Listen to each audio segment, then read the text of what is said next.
Mesdames, Messieurs, chers téléspectateurs, bonjour et merci de nous retrouver sur Vision 4 Télévision. Nous serons ensemble jusqu'à 11h52 ce matin. Idriss Carlos Kameni, ancien joueur de Malaga et désormais sociétaire de Fenerbahçe. L'annonce a été faite depuis quelques heures. Donc, Idriss Carlos Kameni, ancien lion indomptable du Cameroun, qui a notamment été champion d'Afrique avec l'équipe du Cameroun, champion olympique avec l'équipe du Cameroun en 2000. Donc, découvre un autre championnat après avoir été en France, notamment en Espagne. Aujourd'hui, il arrive donc en Turquie. Il va rejoindre une bonne colonie de footballeurs camerounais, parmi lesquels Euler Kweke, Samuel Eto'o, Jean-De Makoun et bien d'autres joueurs qui évoluent dans le championnat turc. Ils sont en place comme tous les matins les dinosaures de l'information parfait ici et là. Martial Ouna est là, Francis Bertrand Bonga également. Là, on aura la revue de la presse de Martial Ouna, le Congossa du jour de Francis Bertrand Bonga. Francis Bonga, bonjour. Bonjour Ernest Obama, bonjour Parfait ici, bonjour également à Martial Ouna. Je voudrais ce matin adresser un bonjour sympathique à tous les téléspectateurs de Vision 4, notamment ceux qui suivent l'actualité sur la télévision africaine. Je voudrais ce matin interpeller justement toute la communauté footballistique qui est à l'attente des résultats de la réunion annoncée pour Conakry le 10 juillet prochain, une réunion qui est une réunion de concertation entre les différents acteurs du football. Ce qu'il faut dire, c'est que parlant justement de l'Africa Foot, on entend dire beaucoup de choses. La CAF qui est d'ailleurs dans une posture de ne plus reconnaître le bureau exécutif actuel de la Fédération camerounaise de football. Le nouveau président de la CAF semble être très sérieux là-dessus. Comment est-ce que cela va-t-il se passer avec la CAN qui est annoncée au Cameroun en 2019? De toutes les façons, il va falloir régler cette affaire au plus vite pour que finalement le bureau exécutif actuel de l'Africa Foot finisse finalement par trouver sa légitimité. Je voudrais ce matin vous adresser mes condoléances, Ernest Obama, après le décès de votre grand-mère, cette grand-mère qui venait ici de temps en temps, que tout le personnel de Vision 4 connaît. On a pris avec tristesse hier son décès. J'ai d'ailleurs eu la lourde responsabilité d'accueillir le premier la nouvelle. Et donc, je crois que jeudi dernier, d'ailleurs, elle était ici. Quand on m'a annoncé son décès hier, je n'en revenais pas. J'ai compris que pour aller de la vie à l'au-delà, il ne faut qu'un pas. Parfois, ça peut ne pas être un accident de la circulation. Et donc, c'est avec beaucoup de tristesse que j'ai appris la nouvelle hier. Donc, je voudrais adresser à la famille ici durement éprouvée mes condoléances les plus attristées et leur dire beaucoup de courage. C'est une preuve pas évidente, même si parfois la grand-mère, on dit que quand elle avait un certain âge, il faut plutôt être content qu'elle soit finalement partie. On va revenir là tout à l'heure, le temps d'accueillir d'abord Martial Ouna. Bonjour. Bonjour Ernest, bonjour Parfait, bonjour également à Francis. Je voudrais dire bonjour ce matin au directeur de publication du journal tri-hebdomadaire Le Soir de Armand Bianda qui se trouve justement en ce moment du côté de la région de l'extrême nord et du nord Cameroun. Je voudrais également aussi dire bonjour et présenter toutes mes condoléances à la famille de Monseigneur Benoît Bala et à toute la famille de l'église catholique romaine au Cameroun et comme qui dirait Amen. Merci beaucoup, Martial. On a parfait ici, bonjour. Bonjour Ernest Obama, bonjour à Francesco, bien des choses à Martial Ouna. Je voudrais dire bonjour ce matin à un grand homme qui travaille avec beaucoup d'efficacité. Il est DAG, ce que l'on appelle au Cameroun DAG, du côté du ministère du Commerce. Il s'agit de monsieur Zanga Njinan Nicador. Si vous êtes donc DAG du côté du ministère du Commerce, on vous dit bonjour monsieur Zanga. Je voudrais également dire bonjour ce matin à toutes les populations d'Essos, mais également de Mimboman, sans oublier justement celle de Terminus, toujours Terminus Mimboman. Ce sont des quartiers de la ville de Yaoundé. Et pourquoi je leur dis bonjour ce matin? Il s'agit tout simplement de cette route qui se trouve dans un état véritablement piteux, j'ai peur de dire apocalyptique, la route entre le marché d'Essos et Terminus Mimboman. On se demanderait si on est véritablement dans une forêt du côté d'Ngelmendouga, de Doumé ou bien d'Abomban, on a du mal à croire que nous sommes en plein cœur de la ville de Yaoundé. Ce ne sont plus des nids de poules, s'il s'agit simplement des nids d'éléphants entre le marché des sauces et Terminus Mimboma. Nous avons eu des images hier soir dans notre journal de 20h. J'ose croire que les autorités compétentes prendront des mesures qui s'imposent. Merci d'être avec nous sur Vision 4 Télévision. Je reçois déjà de nombreux messages de condoléances. Certains qui se demandent si la grand-mère d'Obama vivait encore après l'annonce qui a été faite par Francis Bonga. Écoutez, la dame dont parle Francis Bonga, on l'a rencontrée il y a exactement, je crois, 4 ans 5 ans. On était assis dans un snack à face du marché ensemble et on a vu une grand-mère qui passait et un mototaximan est passé par là à vive allure. Il l'a bousculé, elle est tombée au sol et elle avait son bidon de pétrole, tout le pétrole s'est renversé et s'est mis à pleurer comme une bambine. On a été touché et ce jour-là, on lui a permis d'avoir son bidon de pétrole à nouveau rempli. Et depuis 5 ans, cette dame, tout ce qu'elle avait comme difficulté liée à sa santé, liée à sa nutrition et tout le reste là, on a fait l'effort d'être là comme un véritable fils. Et la semaine dernière, Francis Bonga est venu nous voir jeudi parce qu'elle partait à l'hôpital. Et vendredi, elle est venue nous voir pour rentrer. Malheureusement, hier, sa fille, hein, c'est une petite fille que je ne connais même pas son nom, la grand-mère en question. Sa petite fille est venue nous voir pour dire qu'elle est décédée. Tout ce que je sais, c'est que son village est non loin de Meyo. Je pense qu'on fera tout pour aller l'accompagner à sa dernière demeure. Je profite pour dire à sa famille, notamment sa soeur qui est venue, sa nièce qui est venue nous voir hier, de repasser encore à midi nous voir pour qu'on essaie ensemble de trouver un moyen de l'accompagner à sa dernière demeure. Je suis profondément touché parce que certes, je n'avais aucun lien de parenté avec elle, mais le simple fait d'avoir été avec quelqu'un que tu voyais au moins 2 fois par mois et qui venait, qui te soumettait ses problèmes, c'est un peu difficile pour moi. On va prendre la revue de la presse, Martial.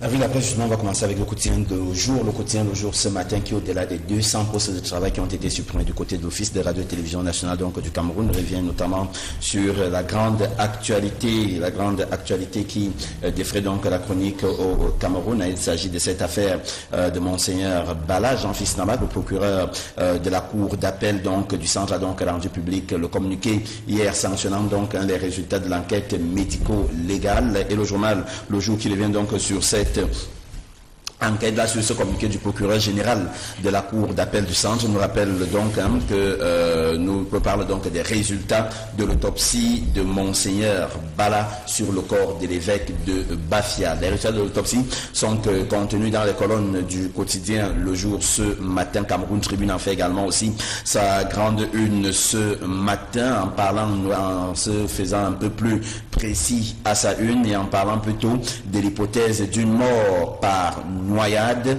C'est donc la substance du communiqué de presse que Cameroun Tribune republie également aussi dans son intégralité dans ses colonnes, donc dans sa parution de ce matin en page 16 de cette parution. Et le journal de repréciser, le journal de Marie Clénana de repréciser d'ailleurs que le corps a été remis aux autorités de l'église pour procéder donc à l'inhumation dans les jours qui viennent.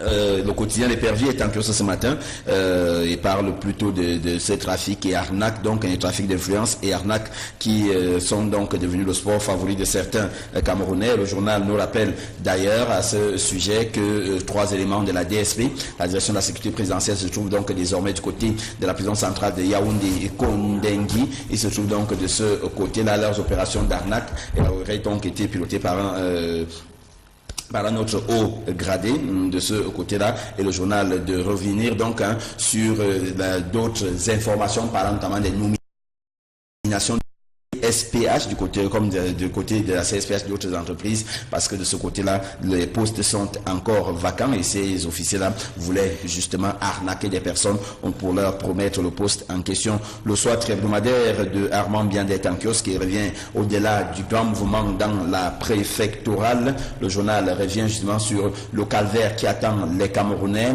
en 2019, parlant notamment du nouveau programme d'ajustement structurel dans lequel le Cameroun est donc plongé avec le Fonds monétaire international. Le journal donne d'ailleurs la parole au président de l'école africaine de l'économie contemporaine, Nti Dieudonné Somba, qui prédit entre autres l'augmentation des prix des produits de première nécessité, la réduction des effectifs dans la fonction publique, mais également aussi une baisse des salaires des agents de l'État. C'est la grande une du journal Le Soir dans sa parution de ce matin. Hot News en kiosque parle plutôt de coopération économique en parlant notamment des efforts qui sont donc faits par le gouvernement de la République pour lutter contre le chômage des jeunes, pour créer des emplois, mais également pour permettre au Cameroun d'atteindre l'émergence. Et parlant notamment de cette émergence-là, le journal nous enseigne aujourd'hui que le patron de General Electric est désormais chez Paul Biya. Il a d'ailleurs été reçu en audience de ce côté-là. Il a été reçu en audience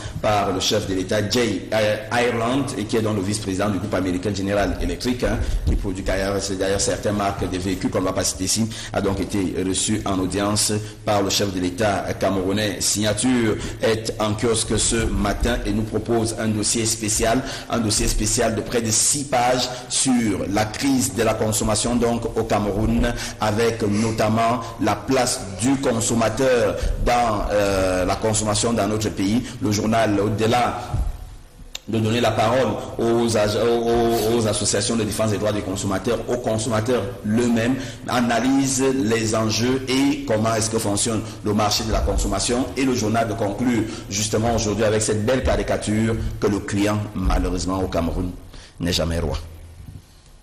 Le client n'est jamais roi. On n'a pas repère ce matin, finalement?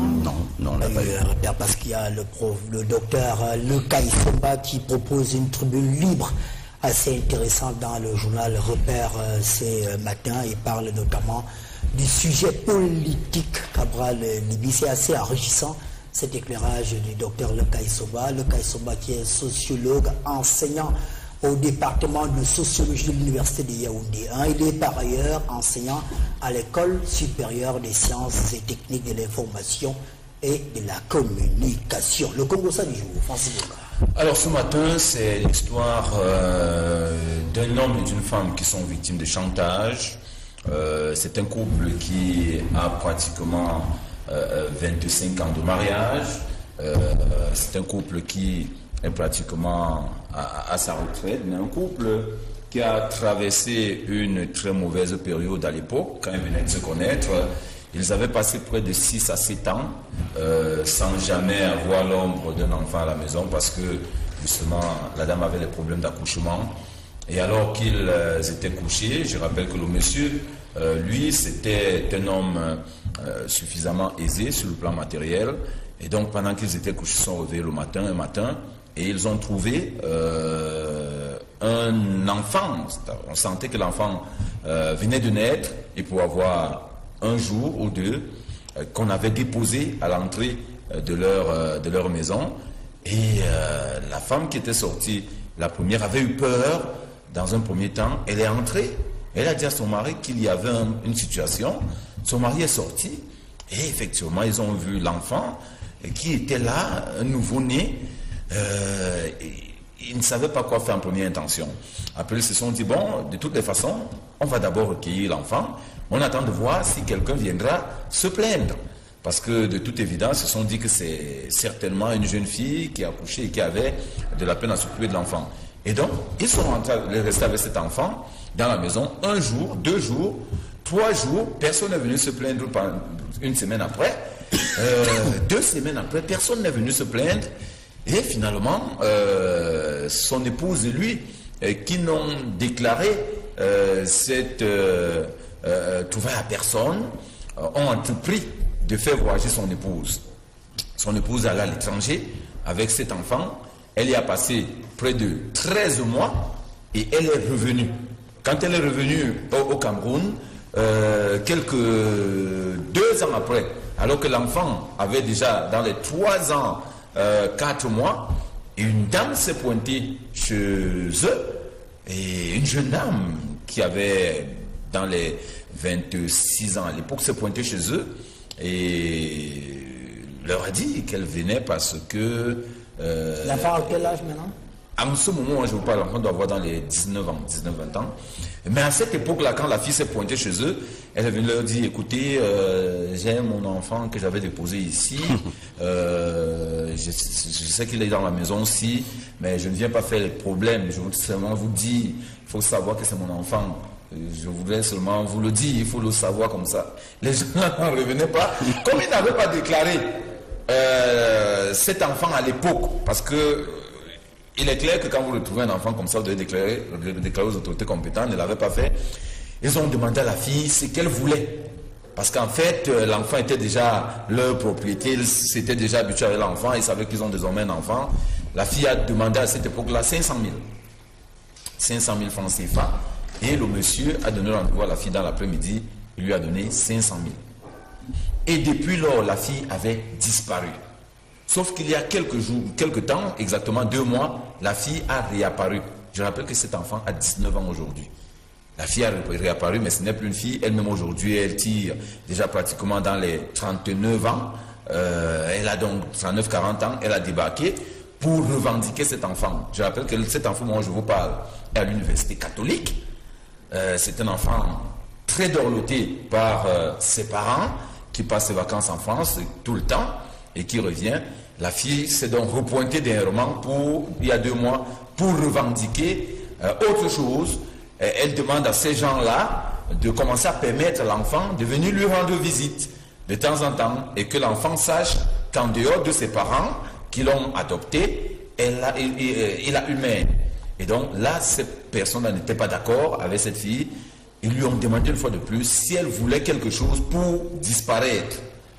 La fille a demandé 1 500 000. Ces gens ont dit qu'ils avaient 1 million et ils ont encore donné 1 million à la fille. Elle est partie. Sauf que la semaine dernière, elle est revenue et elle revendique encore de l'argent. Donc c'est devenu une affaire compliquée. Et la maman qui est venue me voir avec son époux ici, c'est les personnes qui sont pratiquement déjà à la retraite, mais qui n'ont pour seul et unique enfant que cet enfant qu'ils ont adopté de manière tout à fait malencontreuse parce que ce n'était pas dans les règles de l'art. Mais ils ne savent pas comment gérer cette situation aujourd'hui. Ils aiment tellement cet enfant, c'est leur enfant. Et ils se rendent compte que finalement, si cette fille se plaint, pas devant les autorités, même si on lui tape sur les doigts, on pourrait leur enlever la garde de cet enfant. Donc ils sont embarrassés. Ils ont voulu qu'on en parle dans le cas du Congo ce matin. Parfait, ici commentaire. C'est une situation très embarrassante, une situation bien compliquée. Dans cette affaire, première chose, tout le monde a raison et tout le monde a tort. Je vais m'expliquer. Francis a commencé à le relever tout à l'heure. Effectivement, la réglementation en vigueur voudrait que même si vous avez retrouvé un enfant dans ce genre de circonstances, que vous puissiez déjà faire une déclaration, aller du côté du commissariat, aller du côté de la gendarmerie, et maintenant si vous voulez vraiment garder cet enfant, faire de cet enfant véritablement votre progéniture, il y a des mécanismes que vous devez respecter du côté du ministère des Affaires sociales et maintenant du côté des tribunaux. Ce cheminement-là n'a pas existé, ces mécanismes n'ont pas été mis sur pied, la procédure en vigueur a été mise de côté. Donc, vu sous cet angle, les parents adoptifs, entre guillemets, de cet enfant ont tort. La deuxième grille de lecture que je voudrais poser par rapport à ce au Congo-ça est que la fille en question qui avait abandonné l'enfant, le moins que l'on puisse dire est qu'elle n'est pas sérieuse. Elle n'est pas du tout honnête. C'est une très mauvaise créature. Elle est même en réalité dangereuse. Moi, je pense que la fille devra faire un effort, malgré la honte qu'elle devra en avoir. Elle a pris la honte, elle a donné au chien, et le chien en question est mort. On ne sait même pas là où on a enterré le chien. pour aller encore récupérer la honte. Elle devrait en principe avoir honte.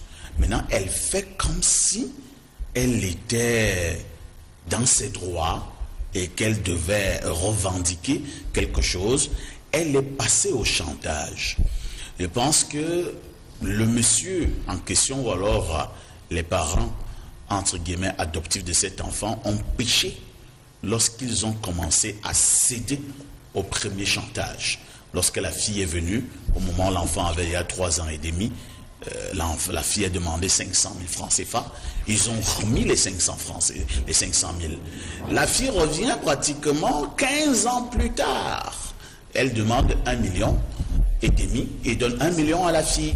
Mais la fille a compris, elle n'est même plus fille, la femme a compris qu'en réalité, c'était une vache à lait et que de ce côté-là, elle pouvait véritablement se nourrir. Elle pouvait véritablement passer par ce genre de chantage pour de temps en temps, continuellement et naturellement, probablement, éternellement, avoir de l'argent à partir de ce forfait, en réalité, qu'elle a eu à commettre. Ça, c'est la deuxième grille de lecture. La troisième que je voudrais effectivement poser est que c'est vrai, ce ne sont pas les parents sur le plan génétique de cet enfant. Ils sont vraiment ceux-là qui ont élevé cet enfant.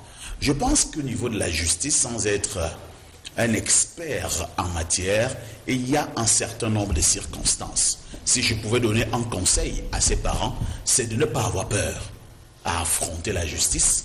Ils peuvent aller en justice. Il est fort possible, avec tout ce que vous avez énuméré, certainement que les magistrats, les avocats vont mieux nous éclairer tout à l'heure, avec tout ce que vous avez eu à énumérer, Francis Bonga, que cet enfant, au niveau de la justice, leur revienne de manière normale. Et probablement, même cette femme peut être interpellée. Oui, cette femme peut être interpellée.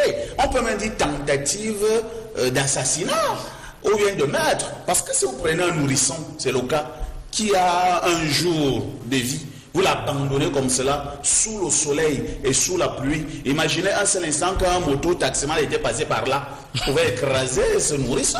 Imaginez qu'un chien affamé, un chien errant et enragé et affamé naturellement soit passé par là, il pouvait en faire son petit déjeuner, ainsi de suite. Donc, je pense sur le plan de la justice, c'est monsieur, le monsieur et la dame, dont les parents adoptifs de cet enfant peuvent affronter la justice, et il est possible qu'ils aient en réalité gain de cause. En un mot comme en mille, ce que je voudrais véritablement relever est que les hommes doivent être honnêtes.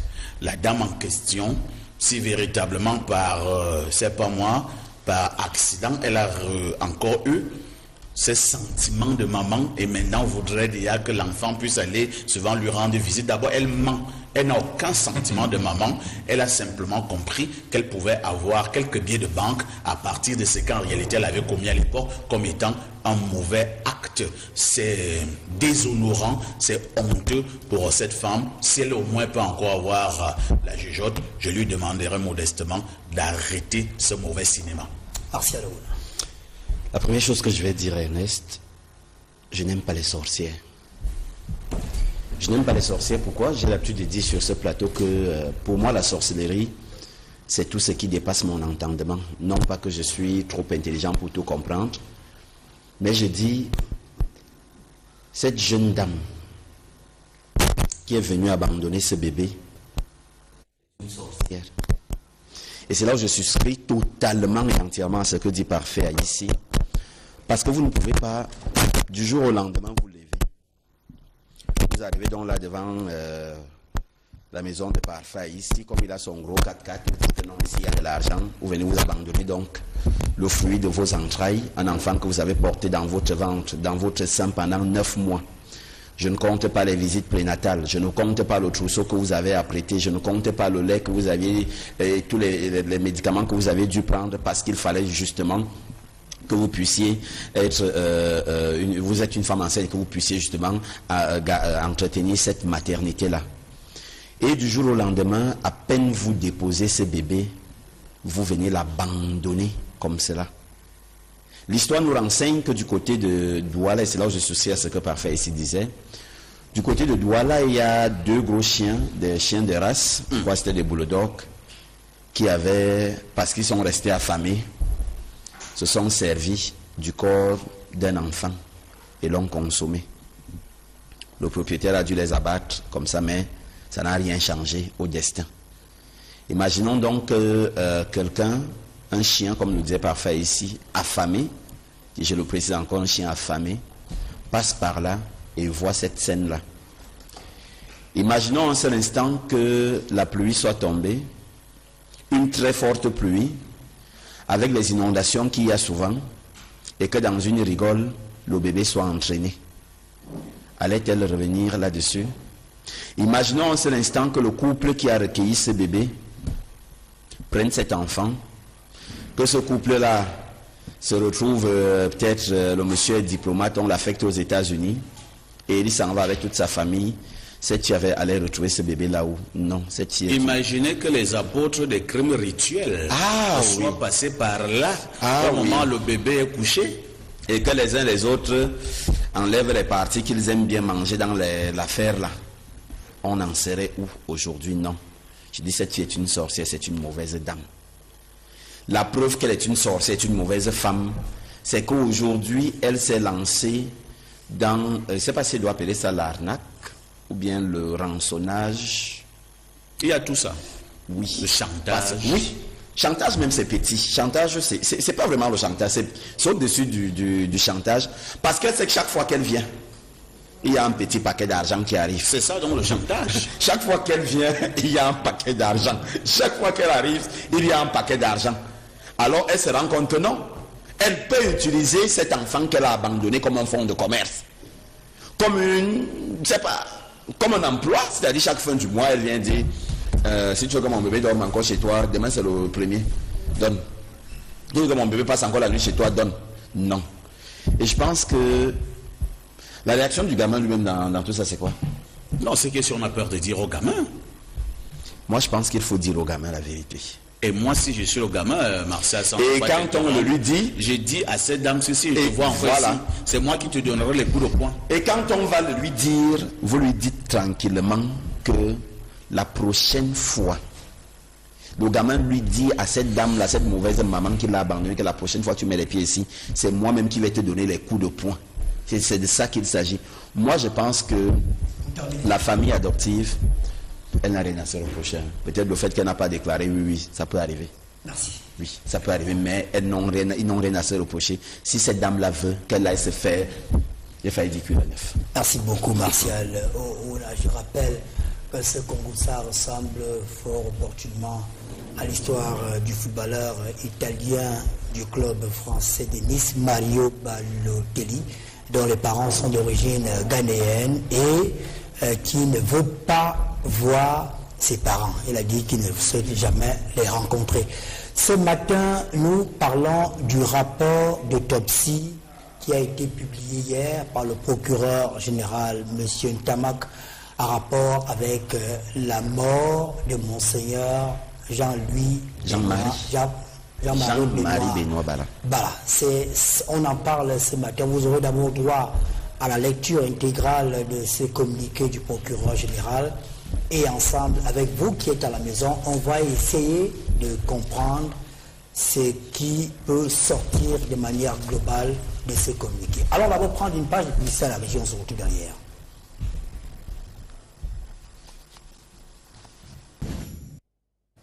Merci, on va lire les messages qu'on a reçus ce matin. Bonjour, M. Obama, merci pour ce Congo-ça. Que la fille prouve d'abord qu'elle est la mère de l'enfant. C'est tout, c'est M. Bikobo et Saman qui nous envoient ce message. Bonjour les dinosaures de la communication. Si j'étais à la place de cet enfant abandonné par cette sorcière, je ne la permettrais pas. Je ne la permettrais pas. On permet à quelqu'un. Je ne lui permettrai jamais de mettre pied chez mes parents qui ont pris soin de moi quand j'en avais besoin. Bonjour les dinosaures du Muco, très belle émission. Cette femme doit remercier ce monsieur. Cette dame doit avoir pris soin de son enfant pour grandir. Merci. Bonjour. Est-ce que je dois laisser ce message. Bonjour, monsieur Obama. On dit un foudre de guerre ou une foudre de guerre? Bonjour, le dinosaure. Cette femme a abandonné son enfant, vendu son enfant à 500 000 puis à 1 million. Personne ne devrait lui pardonner. Même cet enfant, c'est une sorcière. Élisée de Douala. Merci, les meilleurs. En un mot, cette femme, c'est une sorcière. Rachel de Douala qui nous envoie ce message. Autre message rapidement. Bonjour les lions du micro, bien de choses à vous par rapport au Congo. Ça, cette dame est une sorcière. Je pense que les parents adoptifs ne doivent pas avoir peur d'un affrontement au tribunal. Monsieur Ekolo du quartier Scalom à Yaoundé. Bonjour Monsieur Obama et à tous les dinosaures. N'est-ce pas son procureur qui s'est illustré? Ne vous en prenez pas au procureur, s'il vous plaît. Bonjour les dinosaures, je suis parfaitement d'accord avec Parfait. Je pense que les parents ont péché dès lors qu'ils ont donné le premier 500 000 à cette diablesse. Qu'est-ce qu'ils prouvent que ce sont les mêmes personnes qui habitaient au moment où elle laissait l'enfant. Elle a apporté une preuve qu'elle est la mère biologique de l'enfant. Il faut explorer cette piste-là et je pense qu'il y a un téléphone qui vibre, s'il vous plaît. Et vous assurer que vos téléphones ne sont pas sur la table. Je pense aussi que les parents ont aussi leur part de responsabilité. Merci à Mohamed. Bonjour. Si les parents adoptifs ont les reçus qui attestent qu'ils lui ont versé l'argent, ils doivent porter plainte. Cette parvenue est très malhonnête. Dieu voit tout. Marissa qui nous envoie le message. Autre message, rapidement, toujours sur le plateau de Vision 4. Ernest, c'est le déni de volonté politique qui a prévalu. Les supérieurs hiérarchiques, il y a dans la thématique, c'est monsieur, les supérieurs hiérarchiques de ce procureur sont le... Merci pour votre message. Bonjour, monsieur Obama, j'étais à votre service hier pour vous rencontrer, mais j'ai pas pu. Est-ce que c'est possible? Merci. Vous pouvez, quand vous envoyez le message, vous pouvez également dire c'est pourquoi vous voulez me rencontrer, non? Vous voulez absolument. Bonjour, très belle émission. Je suis âgé de 27 ans. J'ai perdu ma mère quand j'avais 5 ans et mon père, je ne l'ai jamais connu. Il y a une certaine Christelle Yongok qui appelle quand on est en direct, que je ne connais d'ailleurs pas. Comment? Il ne faut pas embêter. Quand on est, et comment tu sais que ça va être Christelle Yongok? Parce que mon téléphone, c'est un iPhone et qu'il y a un logiciel qui est dedans. Quelle que soit la personne qui m'appelle, même si ton numéro, je ne l'ai pas, il s'affiche. Ah oui, c'est ça aussi, iPhone. Et comment tu as fait pour connaître son nom? Je t'ai dit que mon téléphone, j'ai un iPhone. Et dans mon iPhone, il y a une application qui me permet de savoir qui a. Même toutes les personnes qui envoient le message, votre nom s'affiche. Même si je n'ai pas votre numéro, je sais qui la appelle. personne n'est pas identifiée sur Orange. Non, ce n'est pas une question de rang. Si la personne a flirté une seule fois avec Internet et qu'elle a écrit son nom sur Internet, une seule fois, j'ai le nom automatique. Donc, même les messages, les gens qui envoient les messages là, qui nous insultent, parfois, je connais même des confrères qui nous insultent. Dans les messages, avant d'ouvrir le message, le nom s'affiche. En passant, j'ai appris qu'un soi-disant artiste m'a copieusement lavé dans une radio hier après-midi. Le fameux artiste qui a déchiqueté le postérieur de l'évêque mort. Mais bon, moi, je ne parlerai plus de lui. Hein. Il y a trop de publicité comme ça. Merci, je le comprends, parfait. On va prendre un dernier message. Bonjour. Malheureusement, au-delà des parfaites analyses, je vais donc d'abord mettre le mot d'avion pour mettre hors d'état de nuire les perturbateurs pour que mode avion. C'est bon. Maintenant, on va lire sereinement les messages. Bonjour. Malheureusement, au-delà des parfaites analyses faites sur le podium, c'est un plateau. Au plan juridique, il faut déterminer quelle est la vraie mère biologique, la poursuivre en justice pour l'infanticide qu'elle allait commettre et condamner pour cela. Mais au final, c'est son enfant et c'est l'enfant qui a l'enfant que reviendra le choix final. Mesdames, Messieurs, nous l'avons tous appris hier, le communiqué du procureur général près la cour d'appel du centre Jean-Fils Saint-Amac, le communiqué en rapport avec l'enquête de la mort de Monseigneur Bala. On va donc vous permettre, pour ceux qui ne l'ont pas écouté chez nos confrères de la télévision et la radio publique camerounaise, de savoir ce qui est dit dans le communiqué, mais même également à Vision 4, ça a été lu hier. On va lire in extenso le communiqué et on va essayer ensemble avec vous de démêler les chevaux. Rappelons déjà que le communiqué porte à date du 4 juillet 2017, c'était bien hier. Le procureur général près la cour d'appel du centre informe l'opinion publique de ce que l'enquête judiciaire ouverte pour mort suspecte de Monseigneur Jean-Marie Benoît Bala, évêque du diocèse de Bafia, se poursuit activement. Au stade actuel des investigations, les enquêteurs ont auditionné de nombreuses personnes et procédé à diverses perquisitions. Les informations recueillies dans ce cadre sont en cours d'exploitation aux fins de la manifestation de la vérité. Les autopsies ont été pratiquées sur la dépouille mortelle de l'évêque de Bafia. Après un premier examen par 2 collèges de médecins locaux le 2 et le 22 juin 2017, il a été décidé de recourir à une expertise internationale via Interpol. Les médecins légistes commis à cet égard par Interpol, à savoir le professeur Michael Chokos, directeur de l'Institut de médecine légale de Berlin en Allemagne, et le docteur Mark Mulder, coordinateur de l'unité d'identification des victimes des catastrophes à Interpol, sont arrivés au Cameroun le 29 juin 2017. Après examen approfondi, ils ont relevé l'absence de toute trace de violence sur le corps du défunt et ont conclu à cet égard que la noyade est la cause la plus probable du décès de l'évêque.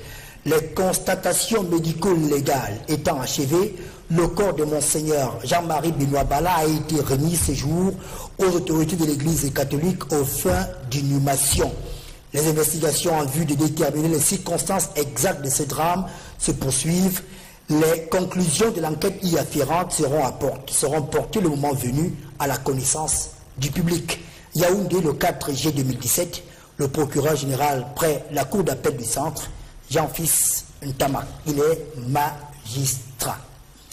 Martial Oona, le journal L'Anecdote, qui avait enquêté à l'époque, à travers la plume notamment de Martial Oona, mais également la correspondance, si on peut le dire, l'interview du directeur des publics, du directeur de rédaction du journal L'Anecdote, M. Xavier Messé, avait eu accès à la première autopsie du médecin camerounais. Et quand on regarde le rapport aujourd'hui, selon toute vraisemblance, le premier rapport d'autopsie dont les extraits ont été publiés par le journal L'Anecdote se situe aux antipodes du rapport des experts qui viennent de l'étranger. Premier commentaire à chaud, Martial Oona. Premier commentaire à chaud, c'est qu'il faut bien évidemment prendre ce que M. Jean-Fils Ntamak, le procureur général près la cour d'appel du centre, dit comme étant ce qu'on appelle la version officielle. Et c'est une version officielle qui, en langage mathématique, n'est pas arrêtée parce qu'elle se situe dans un intervalle fermé à gauche, ouvert à plus l'infini. Enquête en cours. Voilà, justement, c'est le mot. C'est le mot qui ressort là-dessus. Le mot dit les investigations se poursuivent. Là, il ne s'agit que des investigations des experts venus d'Allemagne, d'Europe et qui et qui également sont venus faire une contre-autopsie sur la dépouille de Monseigneur Jean-Marie Benoît Bala, parce que, rappelez-vous, pour tous ceux qui ont lu le journal Anecdote depuis le déclenchement de cette affaire-là, vous avez dû remarquer que l'Anecdote, presque à chaque édition, publiait un plus sur l'affaire Jean-Marie Benoît Bala. Et dans ce plus-là, on a publié les conclusions du premier rapport d'autopsie qui, apparemment, nous n'étions pas le seul à l'avoir, parce que l'évêché national, à savoir la conférence épiscopale du Cameroun, s'est également réunie pour publier également sa vérité sur le rapport sur la mort de Monseigneur Jean-Marie Benoît Bala. La conférence épiscopale avait tout simplement dit que Monseigneur Bala a été lâchement assassiné. Ils ont également reprécisé qu'ils attendent que la vérité leur soit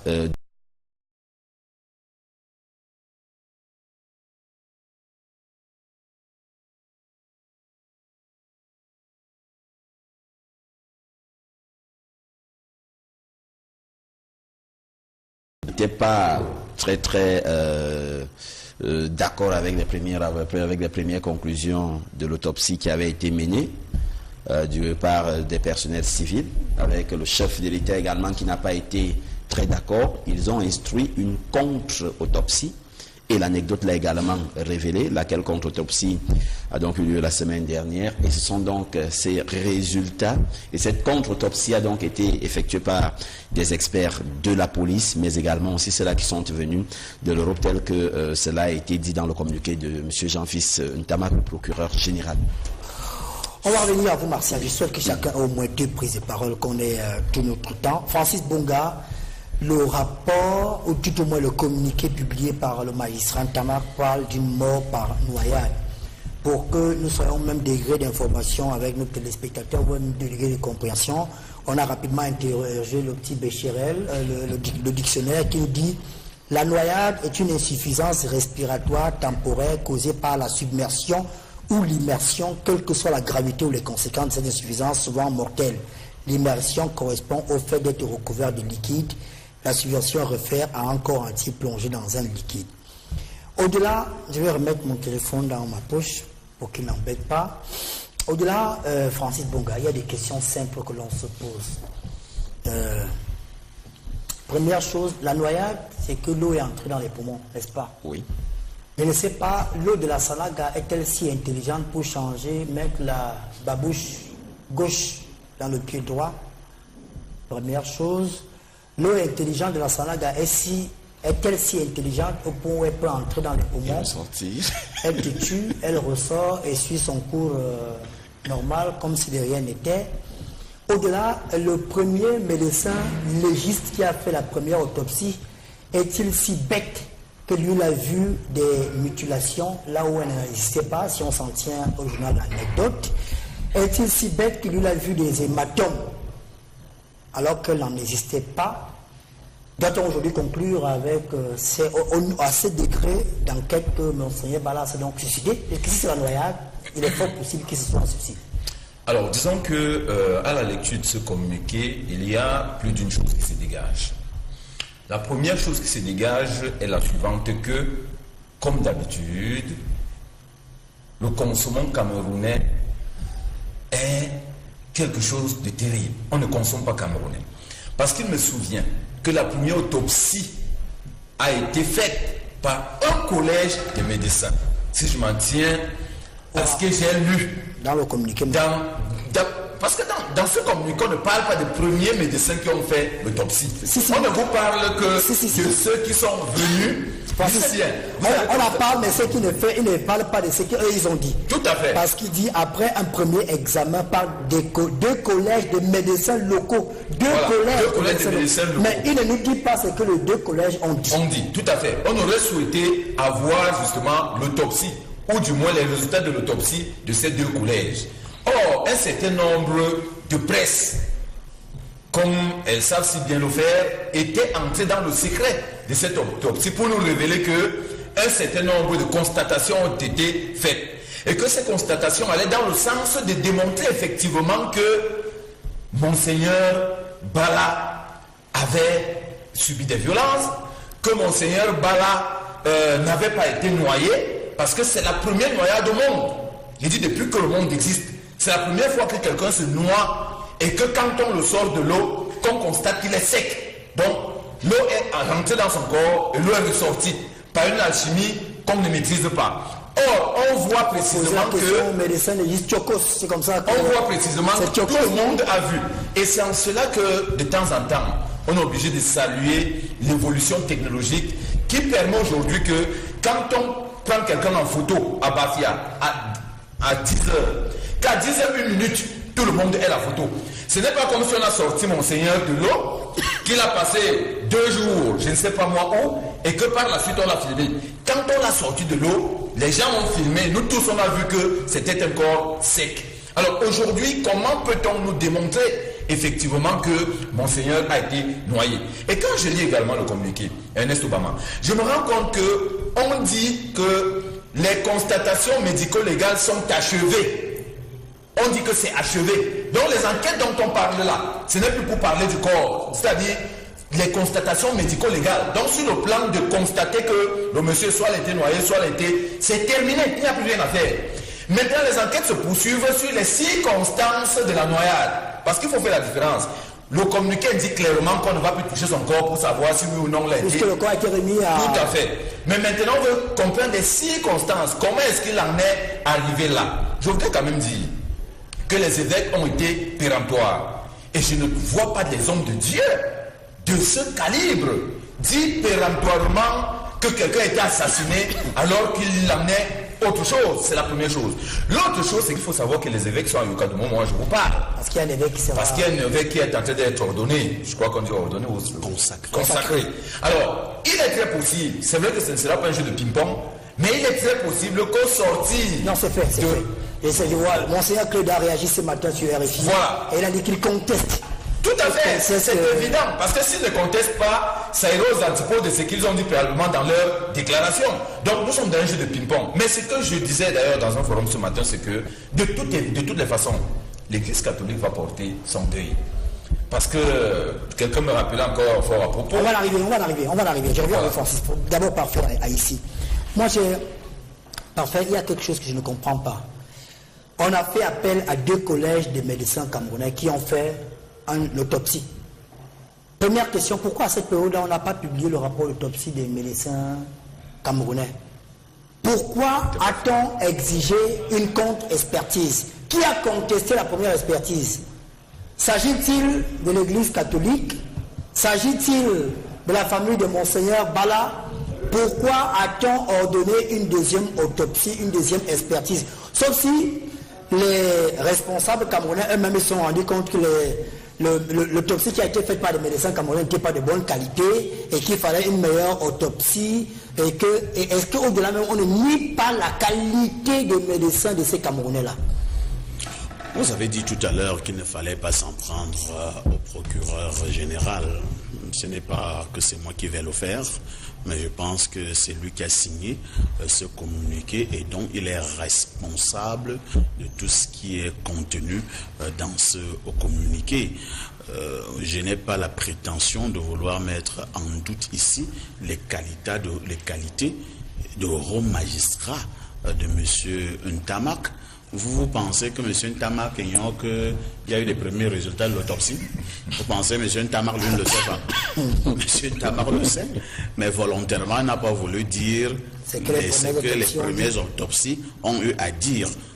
Le jour dont vous allez rencontrer M. Ntamak, posez-lui la question pourquoi volontairement il n'a pas dit ce que les premières autopsies ont eu à révéler. Du communiqué, donc il y a un problème. Il y a un problème parce que, vous savez, je disais ici un jour que lorsque Dieu veut vous rendre bête et idiot, il vous aveugle.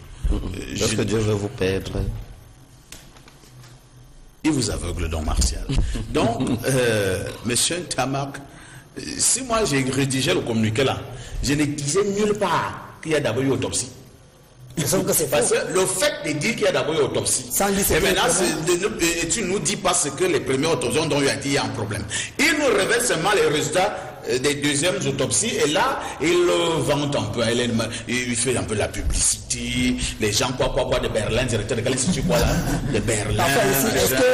Est-ce que le procureur Ntamak n'est pas dans la même situation que Monseigneur Bala qui a écrit je suis dans l'eau, peut-être parce qu'il était forcé de le faire? En réalité même, j'ai pitié de M. Ntamak. Vous voyez un peu, je n'aimerais pas être à sa place. Oui, j'ai pitié de lui.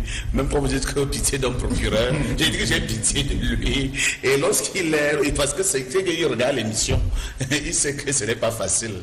Donc passons. Vous avez relevé un aspect des choses très important tout à l'heure. Moi, je ne suis expert en rien. Je fonctionne simplement avec la logique. Parce que j'ai vu au moins 1000 personnes qui se sont noyées.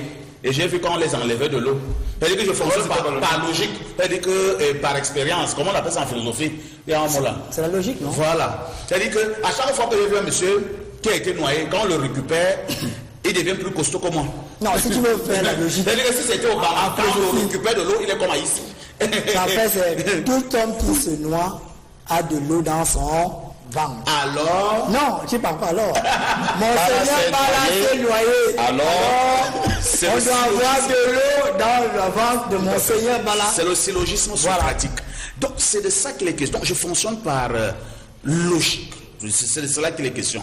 Maintenant, vous avez relevé un autre aspect, Ernest Obama. Je ne sais pas. Bien quand Monseigneur Bala allait se noyer, il a fait quoi? C'était un rite. Il a d'abord pris ses chaussures, il a changé. Ou bien, bon, il veut demander à Monseigneur Cléda, c'est un rite des évêques dans les églises catholiques. Si un évêque va se noyer, il change d'abord les paires de chaussures. Donc, la paire droite va à gauche et la paire gauche va à droite. On a vu ça. J'ai dit que quand Dieu vous rend bête et idiot, il vous aveugle.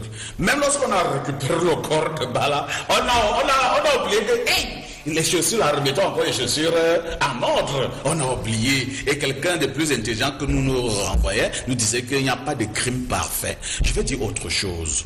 Le communiqué du procureur général, M. Ntamak, avec beaucoup de respect, vient de démontrer que les évêques au Cameroun sont des cons et des idiots. Et des menteurs. Des gros menteurs et qu'on ne doit même plus aller à la messe. Mais c'est grave. Je vous dis que c'est grave. Les évêques. Vous savez ce qu'on entend par évêque à l'église catholique romaine? C'est quelque chose de fondamental. En réalité, c'est le sommet. Parce qu'après évêque, là, il n'y a que pape. Oui. Donc, tous les évêques que vous voyez là, le cardinal, c'est une nomination. Ils peuvent être pape à tout moment. Alors, des évêques se réunissent dans ce qu'ils appellent conférence nationale épiscopale. Ils réfléchissent pendant des heures et des heures. Au sortir de là, écrivent également un communiqué ou alors font une annonce. Les évêques ont été clairs au sortir de leur conférence épiscopale. Nous avons passé les bandes que Monseigneur Bala a été brutalement assassiné. Voilà les mots de la conférence. Et ils ont dit que depuis un certain nombre d'années, ils ont la preuve de ce que l'église au Cameroun est menacée par des forces obscures et diaboliques. Je cite encore là le communiqué de l'église de la conférence épiscopale. Au-delà... Même Monseigneur Mbagala a repris dans l'interview qui a été accordée à Radio Vatican qu'on a diffusée dans l'émission Club de Ligue. Voilà.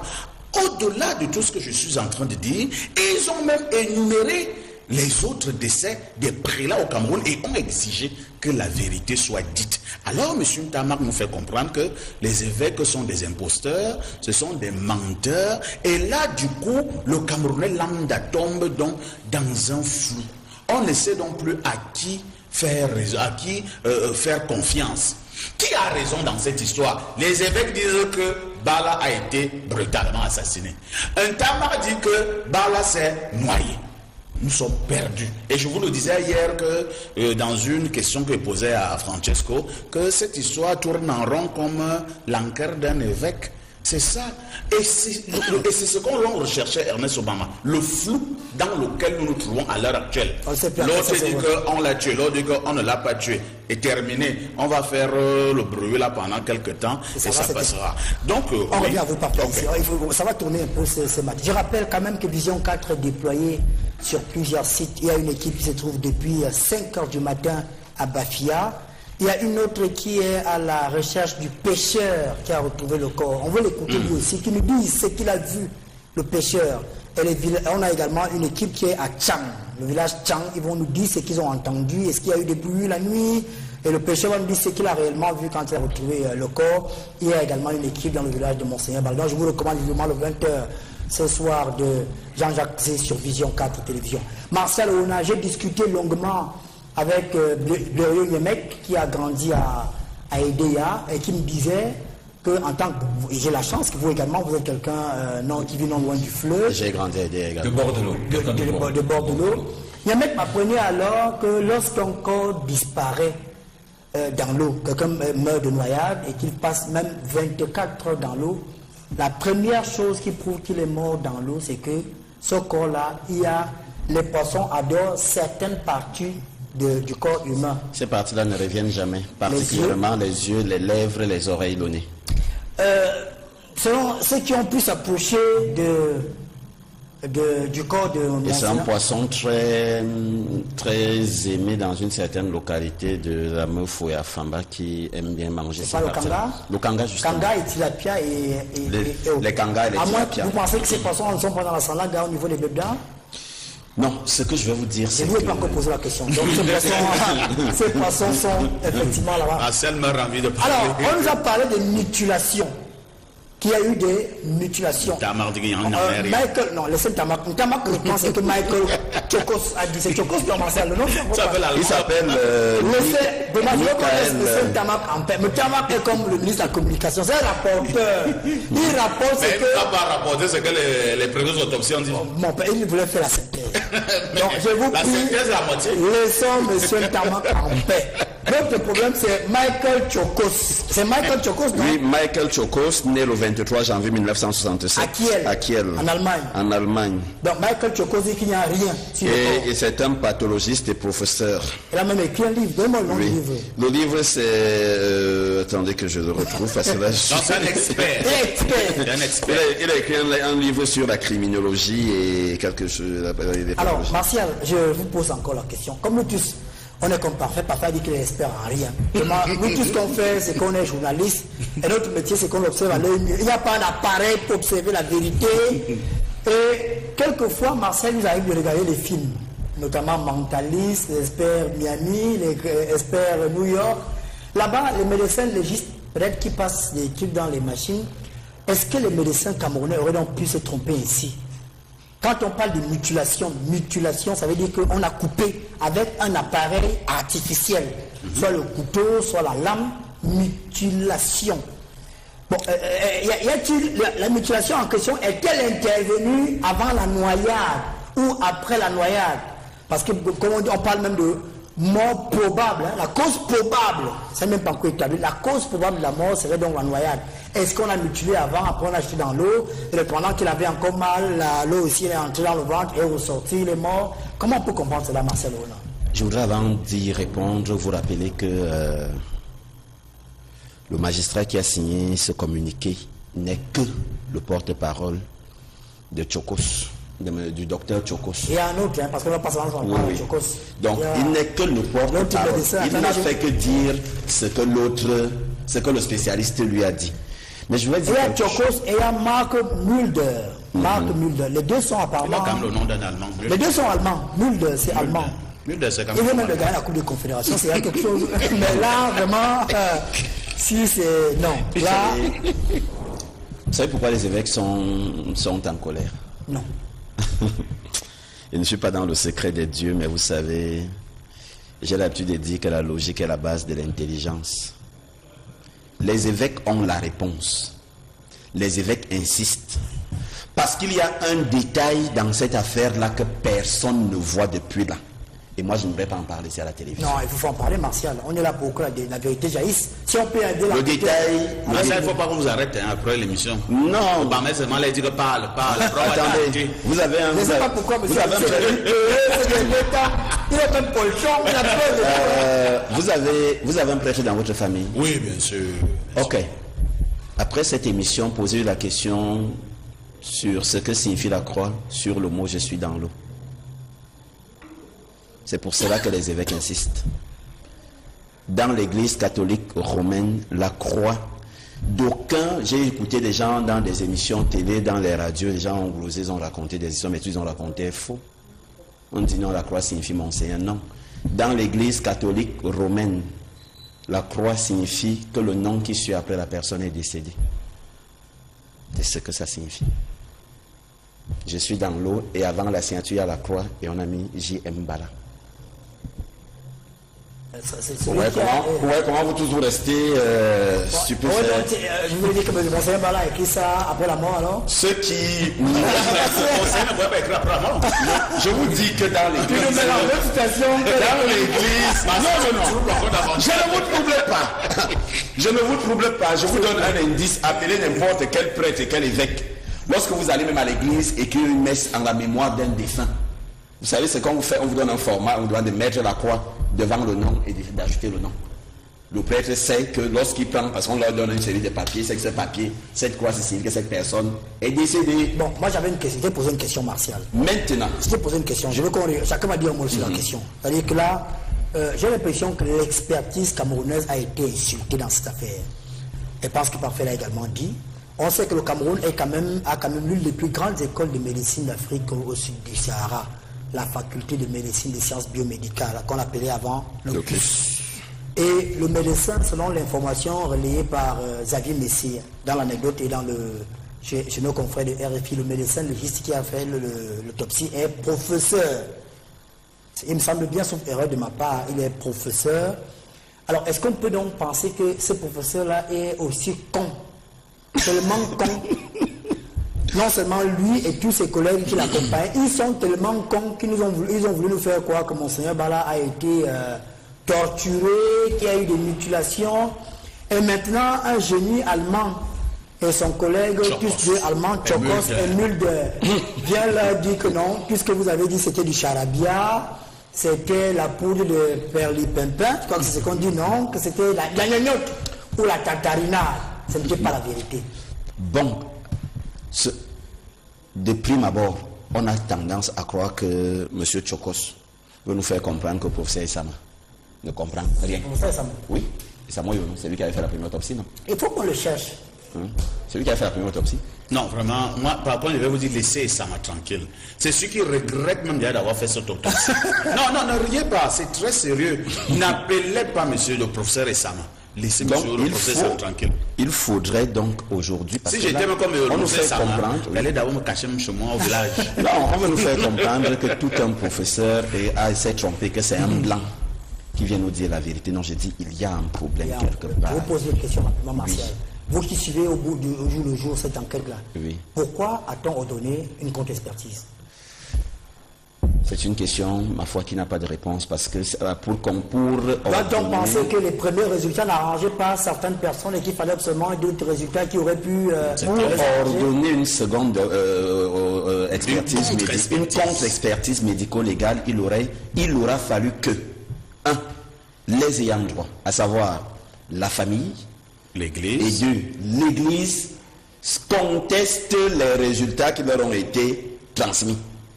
Parce que lorsqu'on le fait, on leur donne la contre-expertise est ordonnée par un magistrat. Et la contre-expertise, pour qu'elle puisse avoir lieu, c'est monsieur le procureur qui l'ordonne. Mais un camarade est donc là, non?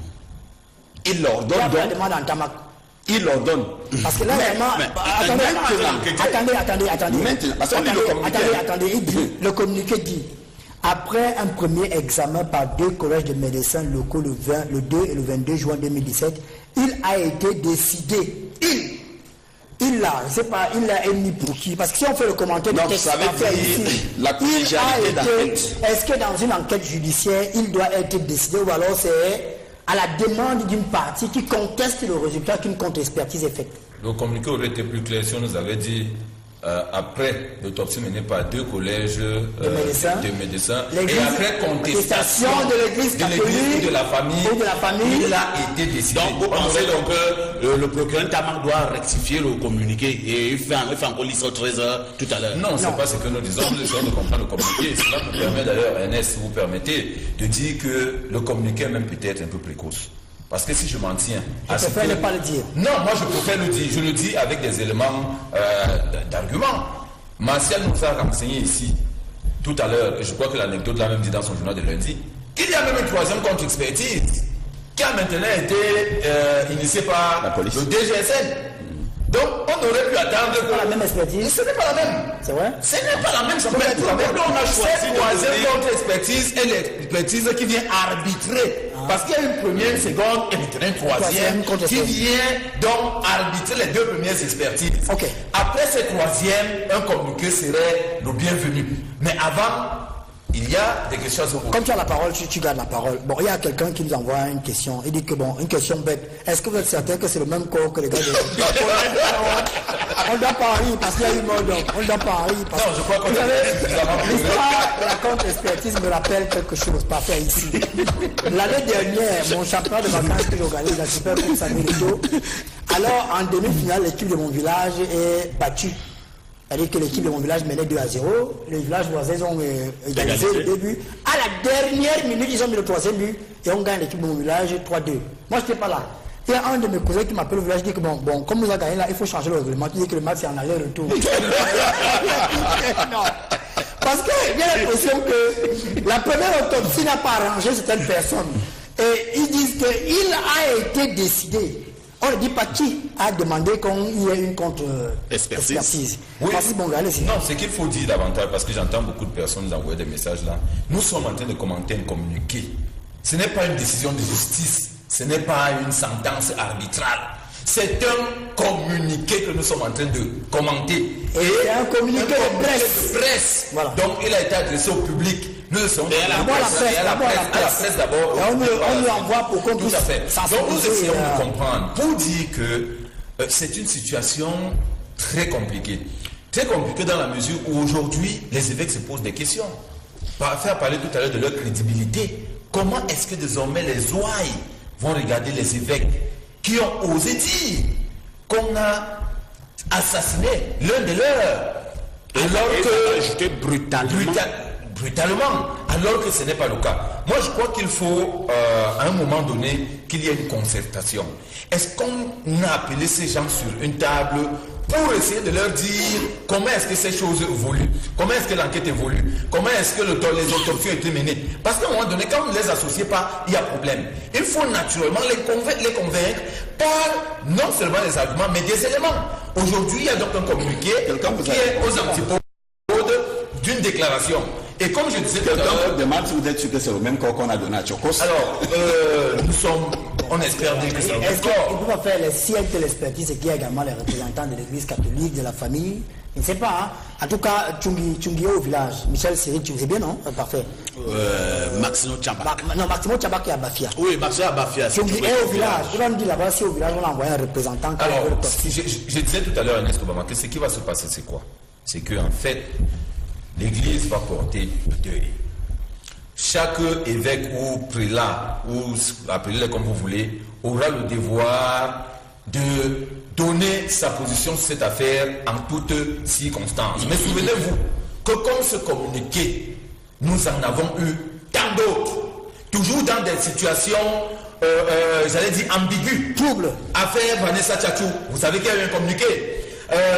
Bien d'autres affaires, l'enfant qui avait disparu à l'hôpital, il y a eu un communiqué. Et c'était toujours des communiqués de magistrats qui venaient dire pratiquement à l'observation tout le contraire de ce que l'opinion pensait et de ce qu'un certain nombre de personnes avaient indiqué comme information. Vous vous souvenez que Vincent Sosten Fouda avait mené un travail d'enquête sur cette affaire. Il avait donné un certain nombre d'éléments et d'indications, mais le communiqué venait aux antipodes de ce qu'il avait dit. Donc aujourd'hui, je dis, on ne peut pas rejeter ce corps parce qu'en réalité, Monseigneur est décédé. L'Église va porter le deuil, mais personne n'oubliera que ce qui s'est passé est une situation qu'on ne peut pas réparer.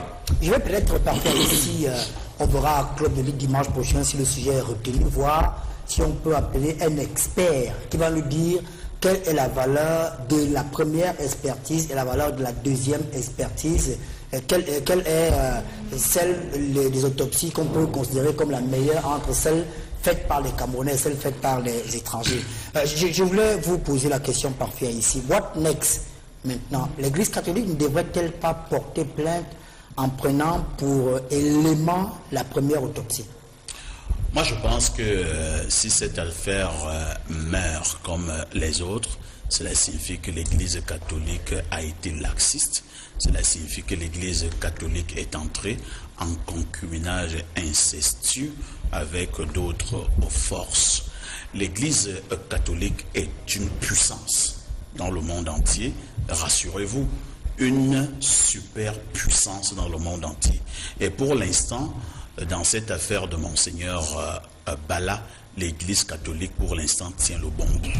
Ça, je ne vous mens pas. L'Église catholique tient le bon bout. Et regardez très bien ce que M. Tamar a écrit dans le communiqué. M. Tamar est très intelligent. Hein. Moi, je vous dis. M. Tamar dit que le corps est désormais à la disposition de l'Église. Ça veut dire quoi? Que même ce matin, Monseigneur Cléda pouvait décider... Ah non, pas l'autopsie. Non. Tamar lui a fait avec les autopsies. Il dit que c'est à la disposition de l'Église. Donc, Monseigneur Cléda pouvait décider d'aller enterrer Monseigneur Bala. Donc, terminé. Et maintenant, vous savez que du côté du Congo, il y a un monsieur qu'on appelle Abba Tshisekedi. Il est mort en janvier. Étienne Tshisekedi. Jusqu'à présent, on ne l'a pas toujours enterré. Parce qu'il y a des problèmes à gauche, il y a des problèmes à droite. Est-ce que ce sera le cas avec Monseigneur Bala. Parce que c'est vrai que M. Tamar, lui, a dit que vous voyez aller enterrer votre type. Mais si Claude a dit qu'on n'enterre rien, on fait comment? On ne va pas l'arrêter parce qu'on enterre. On fait comment? Entre-temps, il paye les frais de mort tranquillement à l'hôpital général.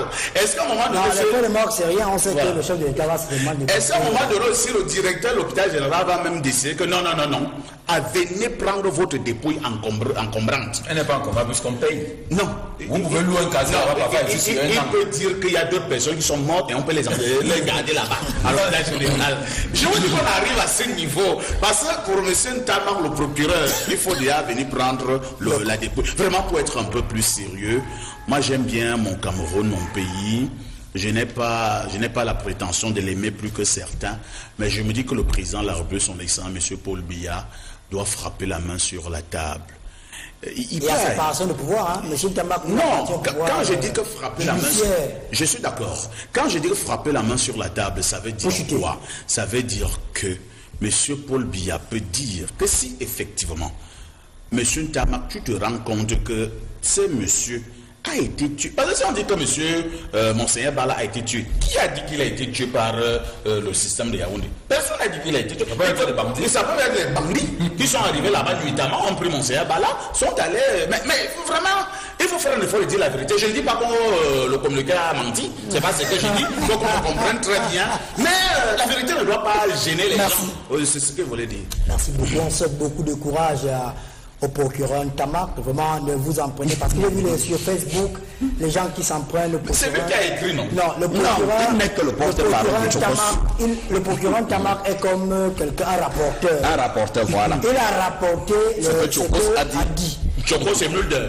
Donc, n'en vous en prenez pas au procureur Ntamar, il a simplement rapporté. Et le procureur Ntamar dit, il parle d'un de mort probable, cause probable de la mort, la noyade. Donc, laissez-le en paix. Et il dit que la cause probable aujourd'hui, elle n'est pas définitive parce que l'enquête est toujours en cours. Ça veut dire que peut-être lui-même il ne croit pas à ce que Tchokos a dit. Mesdames et messieurs, je vous souhaite une excellente journée. On présente encore toutes nos condoléances à toute la famille catholique du Cameroun, suite donc au décès de Monseigneur Bala, à sa famille biologique et nucléaire. Ce soir, à partir de 20h, Vision 4 fait un zoom sur cette affaire avec nos équipes déployées partout sur le terrain. Je rappelle qu'il y a une équipe à Bafia, une équipe dans le village de Monseigneur Bala, une équipe est sur la piste du pêcheur qui a retrouvé le corps et à Tchang, et on essaiera peut-être d'avoir Monseigneur Cléda qui est actuellement à Yokadouma. Arrêt majeur ce soir parle de quoi parfait ici? Comment cela pourrait-il en être autrement? C'est le thème? C'est le thème. C'est le thème. On reviendra avec le regard des juristes, avec le regard des hommes politiques, avec le regard des hommes des dieux, avec le regard des acteurs de la société civile pour essayer de comprendre le pourquoi du comment de cette affaire. On vous souhaite une excellente journée. À tout à l'heure, à 12h, vous retrouverez, je crois, Jean-Inès Bellingaou, Sidane Monkam. À 16h, c'est des news avec l'Obli Nenje, 15h30, Kapeski Play. À 18h, Passerelle avec Bisdoyer. À 20h, donc, c'est Jean-Jacques Zé pour le grand journal de la soirée. On vous souhaite une excellente journée en compagnie des programmes de Vision 4. Ceux qui sont chrétiens catholiques comme moi, mettons-nous en prière pour que le Seigneur accorde une place auprès de lui à Monseigneur Bala. Bonne journée à tous. N'oublions pas, le temps reste et demeure le véritable tournoi de l'histoire. Bien bonjour.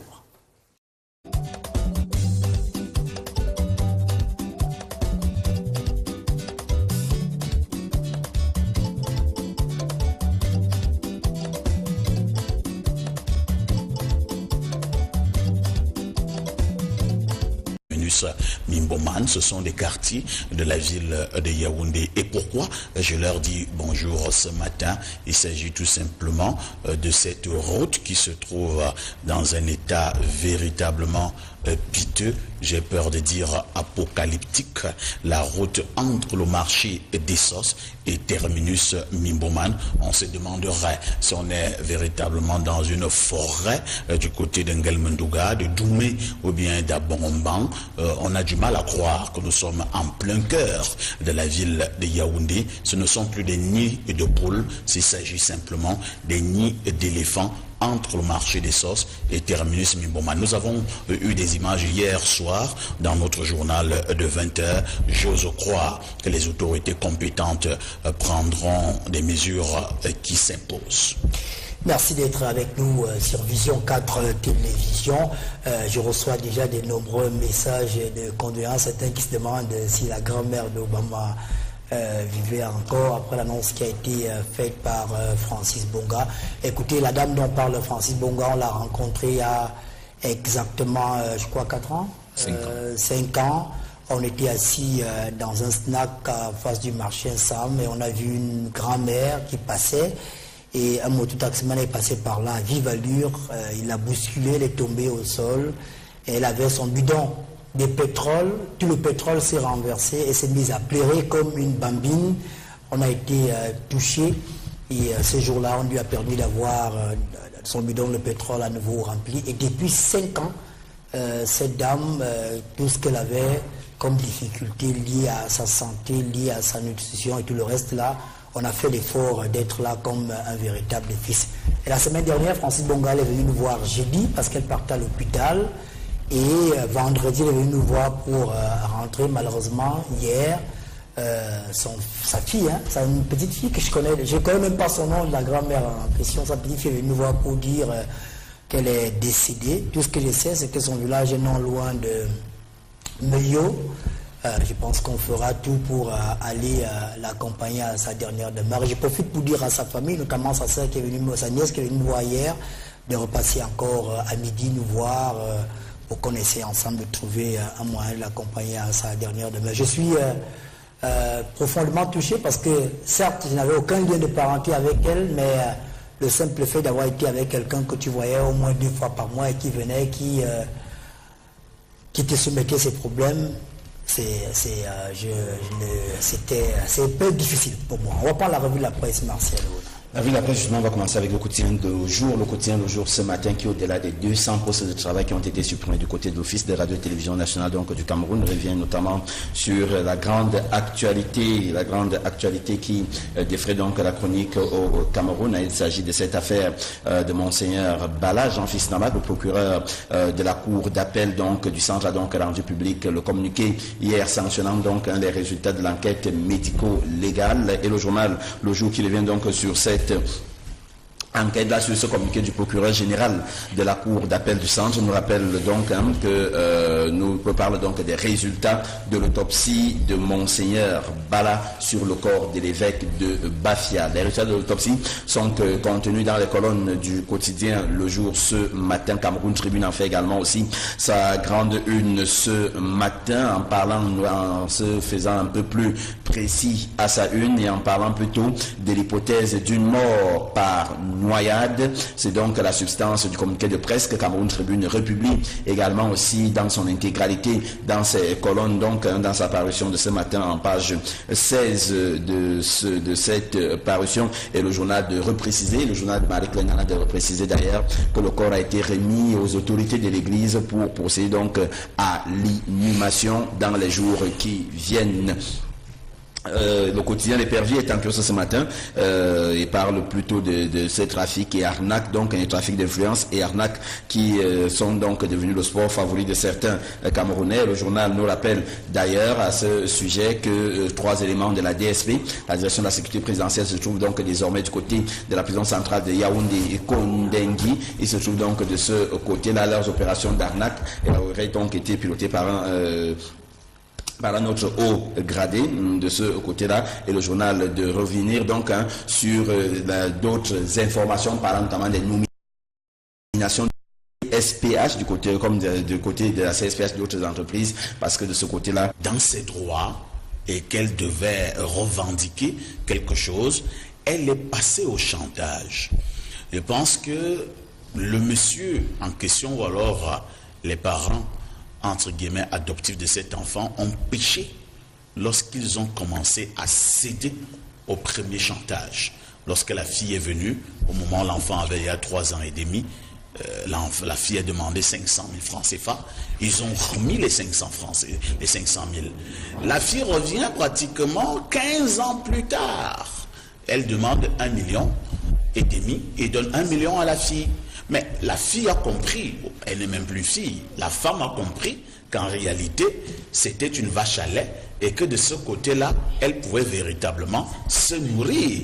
Elle pouvait véritablement passer par ce genre de chantage pour de temps en temps, continuellement et naturellement, probablement, éternellement, avoir de l'argent à partir de ce forfait, en réalité, qu'elle a eu à commettre. Ça, c'est la deuxième grille de lecture. La troisième que je voudrais effectivement poser est que c'est vrai, ce ne sont pas les parents sur le plan génétique de cet enfant, ils sont vraiment ceux-là qui ont élevé cet enfant. Je pense qu'au niveau de la justice, sans être un expert en matière, il y a un certain nombre de circonstances. Si je pouvais donner un conseil à ces parents, c'est de ne pas avoir peur à affronter la justice. Ils peuvent aller en justice. Il est fort possible, avec tout ce que vous avez énuméré, certainement que les magistrats, les avocats vont mieux nous éclairer tout à l'heure, avec tout ce que vous avez eu à énumérer, Francis Bonga, que cet enfant, au niveau de la justice, leur revienne de manière normale. Et probablement, même cette femme peut être interpellée. Oui, cette femme peut être interpellée. On peut même dire tentative d'assassinat ou bien de meurtre. Parce que si vous prenez un nourrisson, c'est le cas, qui a un jour de vie, vous l'abandonnez comme cela, sous le soleil et sous la pluie. Imaginez un seul instant qu'un moto-taximan était passé par là, pouvait écraser ce nourrisson. Imaginez qu'un chien affamé, un chien errant et enragé et affamé naturellement soit passé par là, il pouvait en faire son petit déjeuner, ainsi de suite. Donc, je pense sur le plan de la justice, c'est monsieur, enfin le monsieur et la dame, dont les parents adoptifs de cet enfant peuvent affronter la justice, et il est possible qu'ils aient en réalité gain de cause. En un mot comme en mille, ce que je voudrais véritablement relever est que les hommes doivent être honnêtes. La dame en question, si véritablement c'est pas moi, par accident, elle a encore eu ce sentiment de maman et maintenant voudrait déjà que l'enfant puisse aller souvent lui rendre visite. D'abord, elle ment. Elle n'a aucun sentiment de maman. Elle a simplement compris qu'elle pouvait avoir quelques billets de banque à partir de ce qu'en réalité elle avait commis à l'époque comme étant un mauvais acte. C'est déshonorant, c'est honteux pour cette femme. Si elle au moins peut encore avoir la jugeote, je lui demanderai modestement d'arrêter ce mauvais cinéma. Martial. La première chose que je vais dire, Ernest, je n'aime pas les sorcières. Je n'aime pas les sorcières. Pourquoi? J'ai l'habitude de dire sur ce plateau que pour moi, la sorcellerie, c'est tout ce qui dépasse mon entendement. Non pas que je suis trop intelligent pour tout comprendre, mais je dis, cette jeune dame qui est venue abandonner ce bébé, une sorcière. Et c'est là où je souscris totalement et entièrement à ce que dit Parfait ici. Parce que vous ne pouvez pas, du jour au lendemain, vous lever. Vous arrivez donc là devant la maison de Parfait ici, comme il a son gros 4x4, vous dites non, ici il y a de l'argent, vous venez vous abandonner donc le fruit de vos entrailles, un enfant que vous avez porté dans votre ventre, dans votre sein pendant 9 mois. Je ne compte pas les visites prénatales, je ne compte pas le trousseau que vous avez apprêté, je ne compte pas le lait que vous aviez, et tous les médicaments que vous avez dû prendre parce qu'il fallait justement que vous puissiez être, vous êtes une femme enceinte, que vous puissiez justement entretenir cette maternité-là. Et du jour au lendemain, à peine vous déposez ce bébé, vous venez l'abandonner comme cela. L'histoire nous renseigne que du côté de Douala, et c'est là où je suis à ce que Parfait ici disait, du côté de Douala, il y a 2 gros chiens, des chiens de race, c'était des bulldogs, qui avaient, parce qu'ils sont restés affamés, les postes sont encore vacants et ces officiers-là voulaient justement arnaquer des personnes pour leur promettre le poste en question. Le soir hebdomadaire de Armand Biandet en kiosque qui revient au-delà du grand mouvement dans la préfectorale. Le journal revient justement sur le calvaire qui attend les Camerounais en 2019, parlant notamment d'une nouvelle du nouveau programme d'ajustement structurel dans lequel le Cameroun est donc plongé avec le Fonds monétaire international. Le journal donne d'ailleurs la parole au président de l'école africaine de l'économie contemporaine, Nti Dieudonné Somba, qui prédit entre autres l'augmentation des prix des produits de première nécessité, la réduction des effectifs dans la fonction publique, mais également aussi une baisse des salaires des agents de l'État. C'est la grande une du journal Le Soir dans sa parution de ce matin. Hot News en kiosque parle plutôt de coopération économique en parlant notamment des efforts qui sont donc faits par le gouvernement de la République pour lutter contre le chômage des jeunes, pour créer des emplois, mais également pour permettre au Cameroun d'atteindre l'émergence. Et parlant notamment de cette émergence-là, le journal nous enseigne aujourd'hui que le patron de General Electric est désormais chez Paul Biya. Il a d'ailleurs été reçu en audience de ce côté-là. Il a été reçu en audience par le chef de l'État, Jay Ireland, et qui est donc le vice-président du groupe américain General Electric, qui produit d'ailleurs certaines marques de véhicules qu'on ne va pas citer ici, a donc été reçu en audience par le chef de l'État camerounais. Signature est en kiosque ce matin et nous propose un dossier spécial de près de 6 pages sur la crise de la consommation donc au Cameroun, avec notamment la place du consommateurs dans la consommation dans notre pays. Le journal, au-delà de donner la parole aux associations de défense des droits des consommateurs, aux consommateurs eux-mêmes, analyse les enjeux et comment est-ce que fonctionne le marché de la consommation. Et le journal de conclure justement aujourd'hui avec cette belle caricature que le client, malheureusement au Cameroun, n'est jamais roi. Le client n'est jamais roi. On n'a pas repère ce matin, finalement? Non, on n'a pas eu repère parce qu'il y a le docteur Lekai Somba qui propose une tribune libre assez intéressante dans le journal Repère ce matin. Il parle notamment du sujet politique Cabral Libye. C'est assez enrichissant cet éclairage du docteur Lekai Somba. Lekai Somba qui est sociologue, enseignant au département de sociologie de l'université de Yaoundé. Il est par ailleurs enseignant à l'école supérieure des sciences et techniques de l'information et de la communication. Le Congo-ça du jour, Francis Boga. Alors ce matin, c'est l'histoire d'un homme et d'une femme qui sont victimes de chantage. C'est un couple qui a pratiquement 25 ans de mariage. C'est un couple qui est pratiquement à sa retraite, mais un couple qui a traversé une très mauvaise période à l'époque, quand ils venaient de se connaître. Ils avaient passé près de 6 à 7 ans sans jamais avoir l'ombre d'un enfant à la maison parce que justement la dame avait des problèmes d'accouchement. Et alors qu'ils étaient couchés, je rappelle que le monsieur, lui, c'était un homme suffisamment aisé sur le plan matériel. Et donc pendant qu'ils étaient couchés, ils sont réveillés un matin, et ils ont trouvé un enfant. On sentait que l'enfant venait de naître et pour avoir un jour ou deux qu'on avait déposé à l'entrée de leur maison. Et la femme qui était sortie, la première, avait eu peur dans un premier temps. Elle est entrée, elle a dit à son mari qu'il y avait une situation. Son mari est sorti et effectivement ils ont vu l'enfant qui était là, un nouveau-né. Ils ne savaient pas quoi faire en première intention. Après, ils se sont dit, bon, de toutes les façons, on va d'abord recueillir l'enfant. On attend de voir si quelqu'un viendra se plaindre. Parce que, de toute évidence, ils se sont dit que c'est certainement une jeune fille qui a accouché et qui avait de la peine à s'occuper de l'enfant. Et donc, ils sont restés avec cet enfant dans la maison 1 jour, 2 jours, 3 jours. Personne n'est venu se plaindre pendant 1 semaine après. 2 semaines après, personne n'est venu se plaindre. Et finalement, son épouse et lui, qui n'ont déclaré cette trouvaille à personne, ont entrepris de faire voyager son épouse. Son épouse allait à l'étranger avec cet enfant. Elle y a passé près de 13 mois et elle est revenue. Quand elle est revenue au Cameroun, quelques 2 ans après, alors que l'enfant avait déjà dans les 3 ans 4 mois.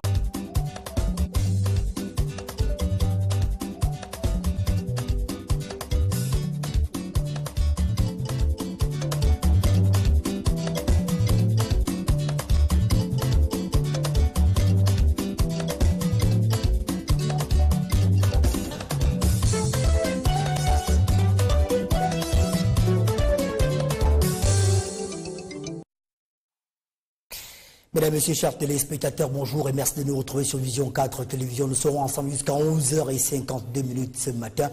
Elise Carlos Kameni, ancien joueur de Malaga et désormais sociétaire de Fenerbahçe. L'annonce a été faite depuis quelques heures. Donc, Idriss Carlos Kameni, ancien lion indomptable du Cameroun, qui a notamment été champion d'Afrique avec l'équipe du Cameroun, champion olympique avec l'équipe du Cameroun en 2000. Donc, découvre un autre championnat après avoir été en France, notamment en Espagne. Aujourd'hui, il arrive donc en Turquie. Il va rejoindre une bonne colonie de footballeurs camerounais, parmi lesquels Euler Koueke, Samuel Eto'o, Jean-de Makoun et bien d'autres joueurs qui évoluent dans le championnat turc. Ils sont en place comme tous les matins, les dinosaures de l'information parfait ici et là. Martial Ouna est là, Francis Bertrand Bonga également. Là, on aura la revue de la presse de Martial Ouna, le Congossa du jour de Francis Bertrand Bonga. Francis Bonga, bonjour. Bonjour Ernest Obama, bonjour Parfait ici, bonjour également à Martial Ouna. Je voudrais ce matin adresser un bonjour sympathique à tous les téléspectateurs de Vision 4, notamment ceux qui suivent l'actualité sur la télévision africaine. Je voudrais ce matin interpeller justement toute la communauté footballistique qui est à l'attente des résultats de la réunion annoncée pour Conakry le 10 juillet prochain, une réunion qui est une réunion de concertation entre les différents acteurs du football. Ce qu'il faut dire, c'est que parlant justement de l'Africa Foot, on entend dire beaucoup de choses. La CAF qui est d'ailleurs dans une posture de ne plus reconnaître le bureau exécutif actuel de la Fédération camerounaise de football. Le nouveau président de la CAF semble être très sérieux là-dessus. Comment est-ce que cela va-t-il se passer avec la CAN qui est annoncée au Cameroun en 2019? De toutes les façons, il va falloir régler cette affaire au plus vite pour que finalement le bureau exécutif actuel de l'Africa Foot finisse finalement par trouver sa légitimité. Je voudrais ce matin vous adresser mes condoléances, Ernest Obama, après le décès de votre grand-mère, cette grand-mère qui venait ici de temps en temps, que tout le personnel de Vision 4 connaît. On a appris avec tristesse hier son décès. J'ai d'ailleurs eu la lourde responsabilité d'accueillir le premier la nouvelle. Et donc, je crois que jeudi dernier, d'ailleurs, elle était ici. Quand on m'a annoncé son décès hier, je n'en revenais pas. J'ai compris que pour aller de la vie à l'au-delà, il ne faut qu'un pas. Parfois, ça peut ne pas être un accident de la circulation. Et donc, c'est avec beaucoup de tristesse que j'ai appris la nouvelle hier. Donc, je voudrais adresser à la famille ici du Romain Prouvé mes condoléances les plus attristées et leur dire beaucoup de courage. C'est une preuve pas évidente, même si parfois la grand-mère, on dit que quand elle avait un certain âge, il faut plutôt être content qu'elle soit finalement partie. On va revenir là tout à l'heure, le temps d'accueillir d'abord Martial Ouna. Bonjour. Bonjour Ernest, bonjour Parfait, bonjour également à Francis. Je voudrais dire bonjour ce matin au directeur de publication du journal tri-hebdomadaire Le Soir de Armand Bianda qui se trouve justement en ce moment du côté de la région de l'extrême nord et du nord Cameroun. Je voudrais également aussi dire bonjour et présenter toutes mes condoléances à la famille de Monseigneur Benoît Bala et à toute la famille de l'église catholique romaine au Cameroun et comme qui dirait Amen. Merci beaucoup, Martial. On a parfait ici, bonjour.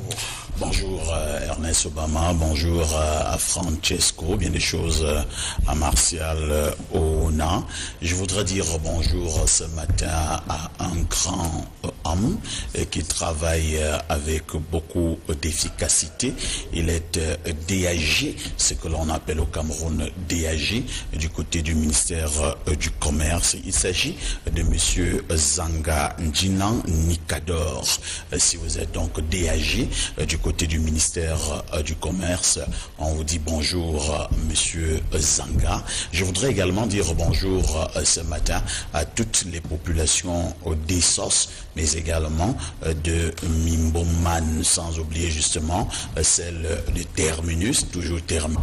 Une dame s'est pointée chez eux, et une jeune dame qui avait dans les 26 ans à l'époque s'est pointée chez eux et leur a dit qu'elle venait parce que... L'enfant a quel âge maintenant? En ce moment, je vous parle, l'enfant doit avoir dans les 19 ans, 19-20 ans.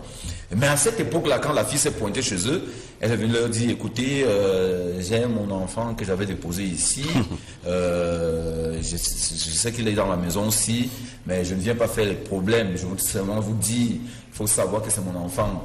Je voudrais seulement vous le dire, il faut le savoir comme ça. Les gens n'en revenaient pas.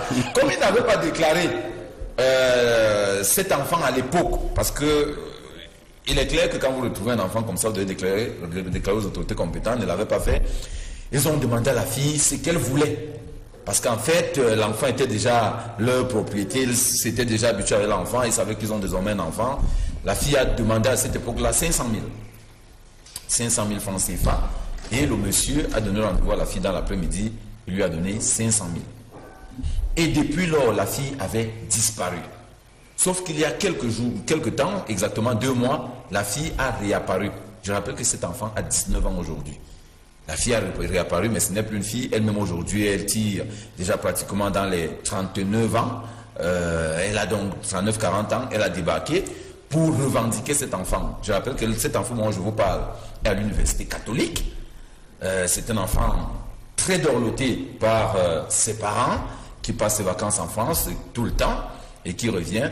La fille s'est donc repointée dernièrement il y a 2 mois pour revendiquer autre chose.